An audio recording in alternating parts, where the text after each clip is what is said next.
Selamat pagi semua.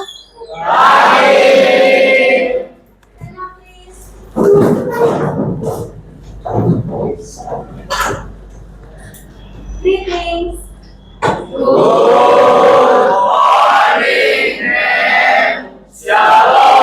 Good morning, sit down please.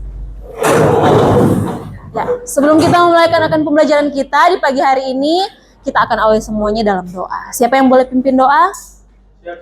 Silahkan William.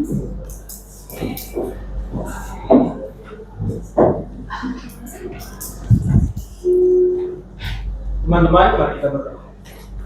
Tuhan Yesus, terima kasih karena Engkau masih memberikan kami dapat kehidupan, kasih dan kekuatan. Pada saat ini kami akan memulaikan pembelajaran ekonomi dan Engkau berkati dan melindungi aktivitas pembelajaran ini agar bisa berjalan dengan baik. Berkati memi yang akan mengajar kami dan juga yang akan mengikuti pengajaran pembelajaran. Doa kami Bapak, haleluya. Amin. Amin. Oke, terima kasih William. Tuhan Yesus memberkati. Ya, adik-adik, sebelum kita memulai pembelajaran kita, silakan untuk dapat melihat kiri kanan, depan, belakang, area tempat duduk, meja kursi. Apakah ada kertas, tisu? Silakan untuk dapat dibuang. Ya.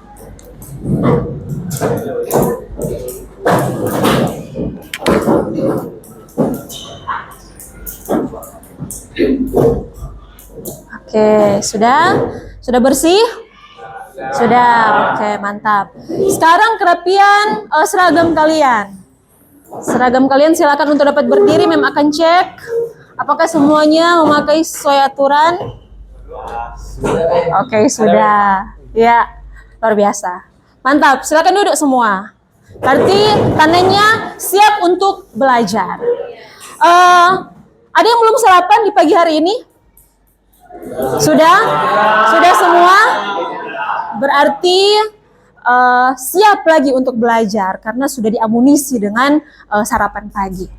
Mem cek kehadiran di pagi hari ini. Adakah yang tidak hadir? Sekretaris kelas? Efra? Dua-duanya Alpa. Oke, untuk ke depan semoga Prince dan Rebecca hadir bersama-sama dengan kita dan juga adik-adik semua agar tetap konsisten untuk mengikuti pembelajaran. Nah, saat ini sebelum kita memulai akan pembelajaran kita ice breaking dulu untuk lebih semangat dalam kita mengikuti pembelajaran kita di pagi hari ini. Ice breaking selamat pagi. Kita mulai ya. Selamat pagi. Pagi, pagi, pagi. Tetap semangat, luar biasa. Sekarang, mana bukumu? Ini bukuku, ini bukuku, buku-buku. Biar. Sekarang, mana temanmu? Ini temanku, ini temanku, teman-teman. Biar. Sekarang, mana gurumu? Ini guruku, ini guruku, guru-guru.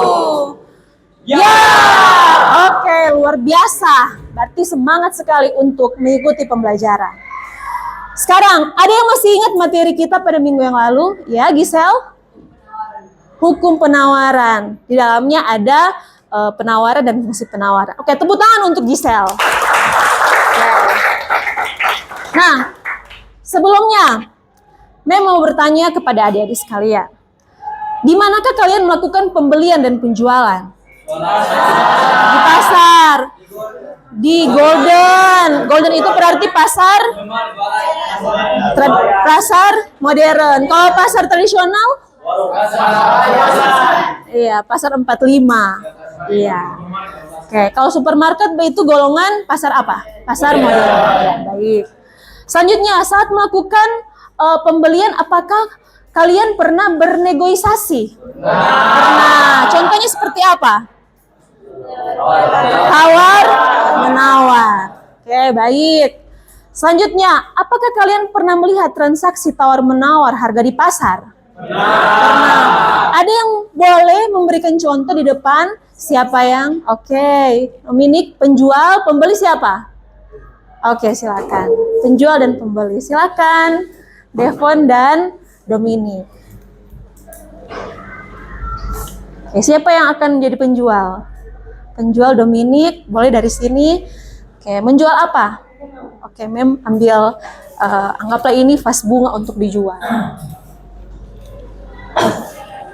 Oke, silakan.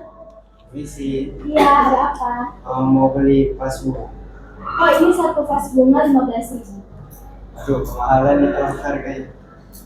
10.000 boleh. Tapi nggak bisa, cuma bisa 15.000. Kalau 25 dapat 2. Masih terlalu murah sih itu, 35. Kalau mahal itu 30 dapat 2. Kalau 28 dapat 2. Ya bisa sih, harusnya 33 dapat 2 langsung 15. Oh, boleh. Oke, jadi harga kesepakatannya 33. 33.000. Tepuk tangan untuk Devon dan Dominic. Oke. Makan duduk Devon, Dominic. Ya, dari peraga di depan dari teman kita Devon dan Dominic itu menggambarkan bagian dari bernegosiasi atau tawar menawar. Nah, menyangkut dengan ini, sebelumnya Mem akan sampaikan capaian pembelajaran kita. Capaian pembelajaran pada fase E, peserta didik kelas 10 mampu merefleksikan kembali konsep kelangkaan dalam kehidupan sehari-hari. Peserta didik mampu membedakan dengan jelas antara kebutuhan dan keinginan. Itu sudah kita lewati pada awal kalian masuk di SMA. Peserta didik mampu menyusun skala prioritas kebutuhan mulai dari kebutuhan primer, sekunder, dan tersier. Peserta didik memahami segala kegiatan ekonomi dalam suatu siklus yang terjadi dalam rangka upaya manusia untuk memenuhi kebutuhannya. Peserta didik memahami uang sebagai sumber daya yang perlu dimanfaatkan dan dikelola guna memenuhi kebutuhan saat ini dan merencanakan kebutuhan yang akan datang melalui perencanaan keuangan yang berbasiskan pemahaman atas berbagai manfaat produk keuangan perbankan maupun non-perbankan. Dan untuk capaian per elemen, untuk saat ini kita akan pelajari mengenai peserta didik memahami konsep keseimbangan pasar serta memahami pemodelannya dalam bentuk tabel dan kurva. Nah, ini akan kita capai di pembelajaran kita saat ini. Oke, selanjutnya tujuan pembelajaran sama dengan capaian per elemen. Dan selanjutnya asesmen. Asesmen itu apa? Asesmen itu adalah bentuk penilaian. Bentuk penilaian yang akan kita pakai yaitu pretest awal pembelajaran, kemudian post-test akhir pembelajaran. Kemudian ada penilaian sikap, pengetahuan, keterampilan itu nanti akan dinilai pada saat diskusi kelompok, bahkan pun saat presentasi nantinya. Nah, pembagian kelompok dan langkah-langkah kegiatan ada 5 kelompok yang sudah dibentuk dan akan ada diskusi kolaborasi untuk selanjutnya akan ada presentasi. Nah, sebelum kita masuk pada materi, sebelum ada gambaran, Mem akan memberikan kalian pretest terlebih dahulu. Silakan mengambil handphone masing-masing. Kita akan pretest melalui quizzes. Hitungan 3, 2, 1.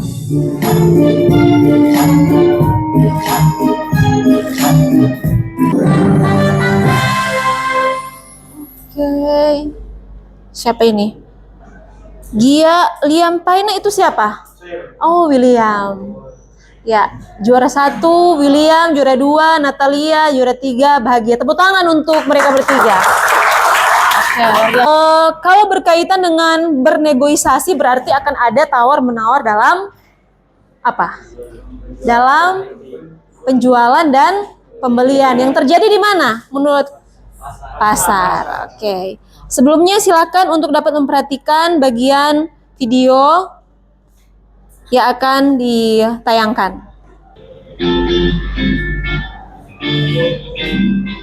Hai teman-teman, apa itu keseimbangan harga pasar? Yuk ikut denganku, akan kutunjukkan apa itu harga pasar dan bagaimana keseimbangan pasar terjadi. Kita pergi ke pasar samping rumahku ini ya. Apakah kamu lihat? Itu ada pembeli dan penjual yang sedang melakukan kegiatan tawar-menawar. Iya, pembeli atau bisa disebut permintaan tentu akan menawar dengan harga yang rendah untuk jumlah tertentu. Sebaliknya dari penjual atau penawaran tentu akan menawarkan harga barang yang tinggi. Apa yang menurut adik-adik tangkap dalam materi ini? Kalau di permintaan di sisi mana? Konsumen atau produsen? Konsumen. Kalau sisi penawaran itu di sisi mana? Produsen atau konsumen? Kalau penawaran di sisi konsumen atau produsen? Produsen. Kenapa? Karena dia yang menawarkan suatu barang dan jasa. Iya. Nah, pengertian dari keseimbangan pasar itu sendiri. Keseimbangan pasar dalam ilmu ekonomi berarti harga yang terbentuk pada titik perpotongan antara kurva permintaan dan kurva penawaran. Jadi akan ada perpotongan, bukan persinggungan ya. Jadi perpotongan. Secara sederhana, harga keseimbangan adalah harga kesepakatan antara penjual dan pembeli seperti yang telah didemokan tadi oleh Dominic dan Devon. Terjadi kesepakatan. Oleh karena itu, harga keseimbangan terjadi akibat interaksi permintaan dan penawaran di pasar. Maka harga keseimbangan bisa juga disebut harga pasar. Biasanya harga keseimbangan sudah terbentuk akan bertahan lama dan menjadi patokan antara penjual dan pembeli. Harga keseimbangan disebut juga dengan equilibrium price. Jadi akan ada bagian dari simbol-simbol yang akan kita pelajari hari ini sangat dipengaruhi oleh hukum permintaan dan hukum penawaran. Kita sudah tahu apa itu hukum permintaan, apa itu hukum penawaran. Oke, selanjutnya proses terbentuknya harga keseimbangan terjadi karena adanya interaksi antara penjual melakukan penawaran dan pembeli melakukan permintaan. Hal yang perlu dicatat adalah bahwa proses interaksi ini harus dilakukan dengan wajar. Jadi kalau seandainya pembeli harus menawar, jangan di batas terlewat batas wajar seperti itu ya adik-adik. Maksudnya interaksi tawar-menawar dilakukan tanpa adanya tekanan hingga merugikan salah satu pihak. Oke. Faktor terbentuknya harga keseimbangan. Pertama, permintaan terhadap barang dan jasa bertambah tetapi jumlah barang dan jasa terbatas. Kedua, tinggi rendahnya biaya produksi. Ketiga, pandangan akan masa depan dari produsen atau konsumen. Keempat, produsen mengetahui secara selera konsumen. Dan terakhir, penawaran terhadap barang dan jasa bertambah tetapi daya konsumen tetap atau berkurang. Tinggi rendahnya biaya produksi ini bagian dari faktor terbentuknya harga keseimbangan. Selanjutnya, peran fungsi harga keseimbangan dalam perekonomian menunjukkan bagaimana perubahan kebutuhan masyarakat, memberi stimulus atau stimulus menurut adik-adik itu apa? Stimulus. Rangsangan. Oke, memberi rangsangan pada pengusaha. Pengusaha berarti bagian apa? Produsen atau konsumen kalau pengusaha? Produsen. Benar. Untuk berinovasi akan perubahan permintaan. Kemudian membantu penjual menentukan penawaran, membantu produsen menentukan jenis barang yang akan diproduksi, menentukan pembagian hasil produksi antara konsumen, dan terakhir menentukan teknologi yang tepat untuk proses produksi. Karena ada kalanya dalam suatu perusahaan adik-adik, ketika kita menggunakan sumber daya manusia akan sangat berbeda dengan proses pembuatan yang dilakukan oleh teknologi. Bisa saja satu hari kita pembuatan boleh sampai 50 pieces, tapi kalau digunakan teknologi bisa sampai 100 pieces. Jadi itu juga bagian dari fungsi harga keseimbangan dalam perekonomian.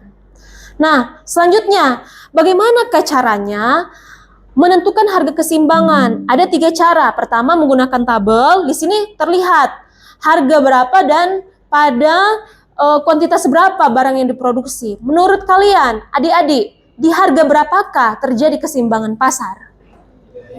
Harga 3.000. Kenapa di harga 3.000? Karena sama. Permintaan dan penawaran sama. Oke, mantap. Itu ya. Selanjutnya, berdasarkan kurva. Nah, berdasarkan kurva, ini simbol E itu adalah equilibrium atau titik keseimbangan. Di mana harga kalau dari bawah ke atas itu untuk price, dari kiri ke kanan itu untuk kuantitas. Pada saat harga 3.000, kuantitas barang yang diminta dan ditawarkan itu akan sama. Jadi seperti halnya dengan pengertian tadi, perpotongan antara kurva permintaan dan kurva penawaran. Jadi berpotong dia. Titik potongnya di mana? Titik potongnya ada di 30 dengan harga 3.000. Selanjutnya, menghitung harga keseimbangan dengan pendekatan matematis. Rumusnya QD sama dengan QS. Apa itu QD? QD itu apa? quantity of demand atau kuantitas barang yang diminta. Kalau PD price of demand atau harga permintaan. Jadi untuk rumus pendekatan matematis QD sama dengan QS atau PD sama dengan PS. Di sini lihat diketahui QD 80 min P sama dengan 8P kurang 100. Kita samakan yang ada variabel dengan yang tidak ada variabel, maka menghasilkan harga 20. Harga 20 ini kita substitusikan ke salah satu fungsi. Apakah fungsi QD dengan fungsi QS? Ternyata sama adik-adik. Yaitu QD 60, QS juga 60. Jadi sama. Jadi kesepakatan harga yang pada saat harga 20, kuantitas barang yang diminta dan ditawarkan sama yaitu 60. Ini berdasarkan pendekatan matematis. Oke. Sampai di sini ada yang bertanya? Oke, silakan Monik. Iya, silakan. Misalnya ada terjadi monopoli di keseimbangan pasar itu bagaimana? Kalau terjadi monopoli itu mono itu satu, monopoli. Mono itu satu, poli itu pasar. Berarti kalau terjadi monopoli harus ada intervensi dari pemerintah. Takutnya ada harga-harga yang tidak diambang batas wajar. Jadi contohnya MEM sebagai produsen monopoli. Kemudian selanjutnya ada perusahaan yang kasih naik harga setinggi-tingginya. Akhirnya itu tidak melindungi konsumen. Jadi harus ada ambang batas supaya terjadi keseimbangan. Gitu, bisa Monik? Oke, terima kasih. Oke, selanjutnya sebelum kita masuk pada diskusi kelompok, kita ice breaking dulu, tepuk semangat. Oke? Kita mulai ya. 1, 2, 3. Tepuk semangat. Semangat. Semangat. Sekali lagi, tepuk semangat. Semangat. Semangat. Oke, luar biasa, tetap semangat ya. Saat ini kita akan masuk pada diskusi kelompok. Seperti halnya yang sudah terbentuk saat ini, MEM sangat mengharapkan kerjasama, keaktifan di dalam kelompok masing-masing. Nanti akan dibagikan LKPD untuk adik-adik isi ya.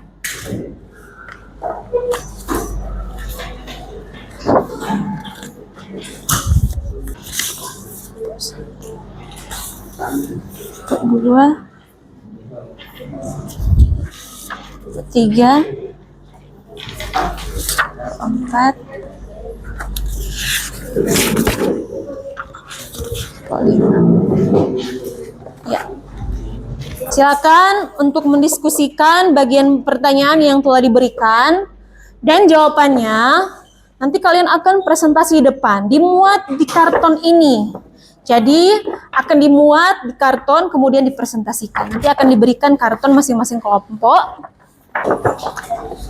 Setiap LKPD masing-masing kelompok itu ada perbedaan pertanyaan. Oleh karena itu, mohon semua untuk dapat mempersiapkan dengan baik jawabannya. Diberikan waktu 10 menit untuk berdiskusi.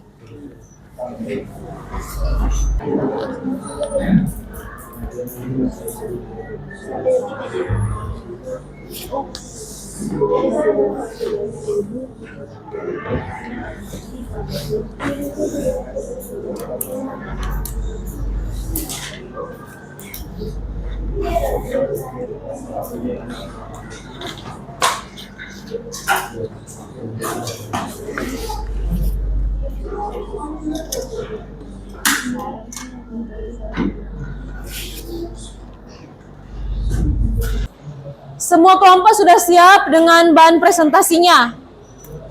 Oke? Ya, kita ice breaking ya. Tepuk konsentrasi. Mari kita mulai ice breaking kita sebelum presentasi di pagi hari ini. Tepuk konsentrasi. Konsentrasi dimulai. Tepuk 1. Tepuk 2. Tepuk 3. Tepuk 4. 52 kali.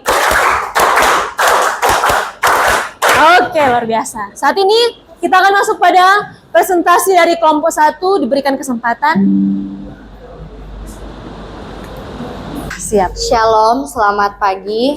Shalom. Pertama-tama kami adalah perwakilan dari kelompok 4 yang akan membahas hasil presentasi kami. Sebelum itu izinkan kami memperkenalkan anggota kelompok kami. Pertama saya Giselle, kedua ada Devon, ada Aura, dan juga ada Joanna, Faith, dan William. Kita langsung masuk saja ke pembahasan. Di sini ada tabel dan kurva yang akan kita bahas. Jadi teman-teman di sini ada tabel yang ini adalah hari-hari dari hari pertama sampai hari kelima. Di sini harga barang hari pertama itu 20.000 dengan kuantitas yang diminta yaitu 5 dan kuantitas yang dijual itu 25. Sampai ke harga sampai ke hari yang kelima yaitu 10.000 dengan kuantitas yang diminta 25 dengan kuantitas yang dijual 5. Nah, dari tabel di sini bisa kita lihat harga keseimbangan barang ada pada nomor 3 atau hari ketiga, yaitu dengan harga barang 15.000, QD 15, dan QS 15. Selanjutnya ada kurva dari hasil tabel di samping ini. Di sini di garis yang tegak ada price dan garis yang mendatar ada demand. Dari kurva ini kita mendapatkan dua kurva, yaitu kurva penawaran atau S dan juga kurva permintaan D.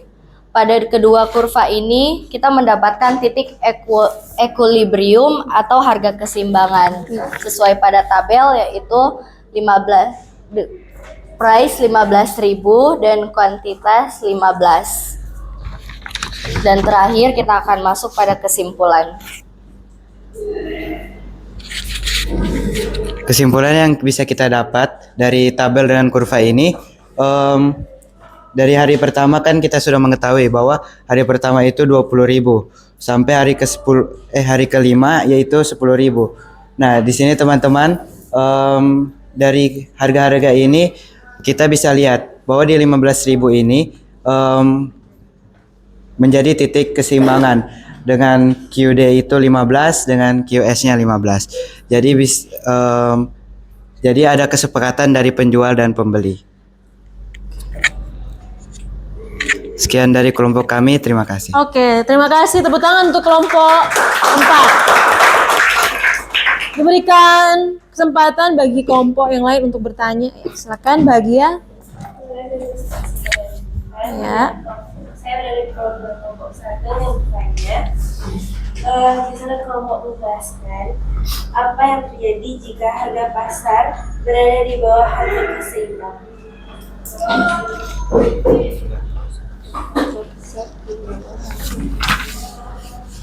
Kita berikan apresiasi. Apresiasi. Kasih W, kasih O, kasih B. Wow, keren. Wow, keren. Kalau menunggu jawaban, ditunggu ya jawabannya. Sekali lagi, ditunggu ya jawabannya. 1, 2, 3. Ditunggu ya jawabannya. Oke, kelompok sudah menunggu jawaban. Oke, sudah.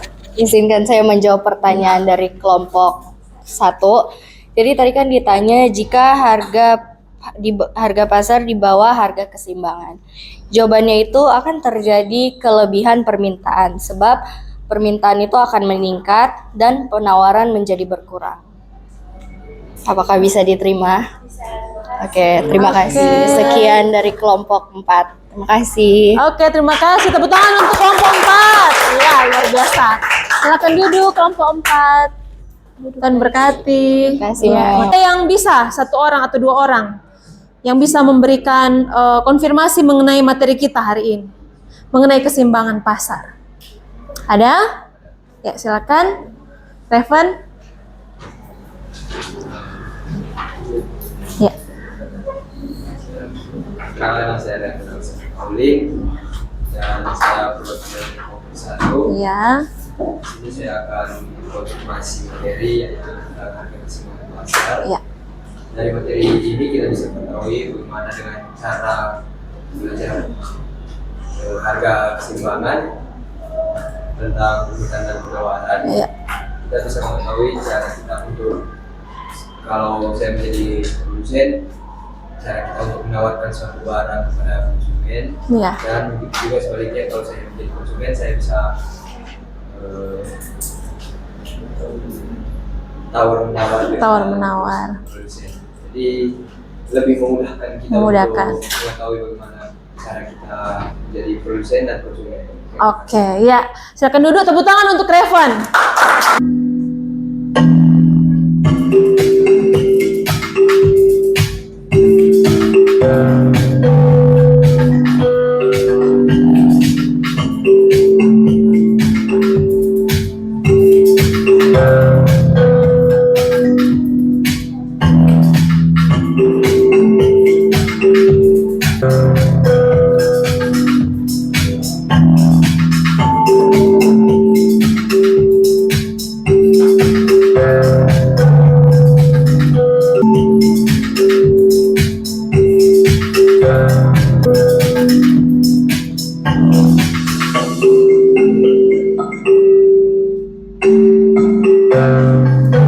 Boleh diskusi dengan teman kelompok kalau ada yang kurang paham. Oke, 1 menit lagi.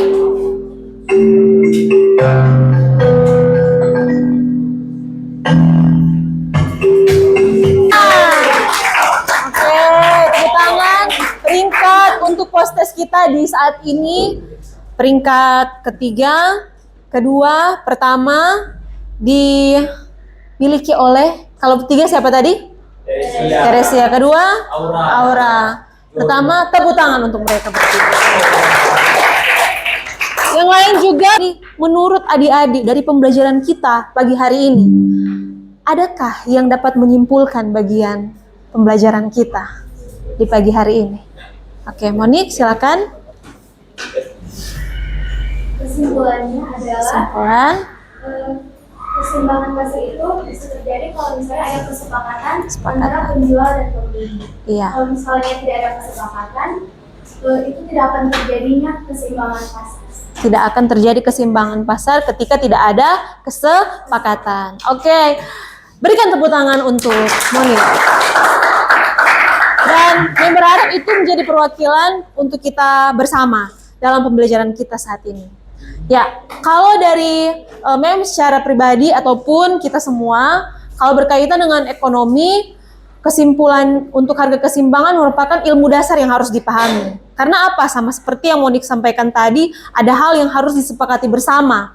Pengetahuan tentang harga dan fungsi keseimbangan juga akan sangat menunjang untuk berbagai bidang pekerjaan, terutama yang berkaitan dengan akuntansi. Nanti kalau akuntansi, adik nanti akan belajar di fase F nanti. Oke, bersyukur pembelajaran kita di pagi hari ini sudah selesai dan saat ini memberikan tetap terus apresiasi untuk kita semua karena tetap semangat untuk mengikuti pembelajaran yang ada. Kita akan akhiri pembelajaran kita dan baiknya kita membuka dalam doa, kita pun pasti akan menutup dalam doa. Diberikan kesempatan, siapa yang mau berdoa? Oke, tetap William, luar biasa. Silakan William.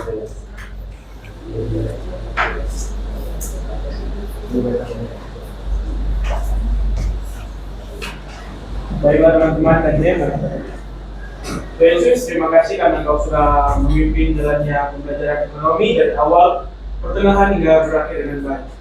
Bapak, pada saat ini juga kami akan melanjutkan ke pembelajaran yang lainnya, hanya Kau berkati. Dan kiranya di pembelajaran ini, apa yang telah kami belajar dapat kami mengerti. Kami Bapak, ya, amin. Amin. Terima kasih William, Tuhan Yesus memberkati. Sampai jumpa di pembelajaran kita selanjutnya. Nanti akan ada materi elastisitas untuk kita pelajari bersama. Oke, diberikan kesempatan untuk ketua kelas menyiapkan kelas.